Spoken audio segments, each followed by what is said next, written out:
हा व्हिडिओ आहे बीडचे एसपी नवनीत कावत यांच्या ऑफिसमधील। जेव्हा 8 वर्षांनी हरवलेला मुलगा आई वडिलांना सापडतो त्यावेळेस ऑफिसमधील एसपी नवनीत कावत यांच्यासोबत सर्व पोलीस अधिकारी भावुक झाले। त्याचं झालं असं की राजू काकासाहेब माळी हा मुलगा इयत्ता 10वी मध्ये शिकत असताना अचानक शाळेमधूनच निघून गेला आणि पुन्हा तो घरी परतलाच नाही। राजूचे आई वडील हे ऊसतोड कामगार, त्यांचं फार शिक्षण झालेलं नाही। त्यांना वाटलं मुलगा आज उद्या परत येईल, पण पाहता पाहता 4-5 वर्ष निघून गेले पण राजू काही पुन्हा घरी परतला नाही।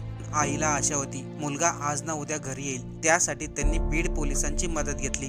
त्यामध्ये PSI पल्लवी जाधव यांच्या मार्गदर्शनाखाली राजूचा शोध सुरू झाला आणि राजू त्यांना पुण्यामध्ये सापडला। आई वडिलांना न सांगता त्यांना सरप्राईज द्यायचं म्हणून त्यांनी बीडचे एसपी नवनीत कावत यांच्या ऑफिसमध्ये राजूच्या आई वडिलांना बोलावून घेतले।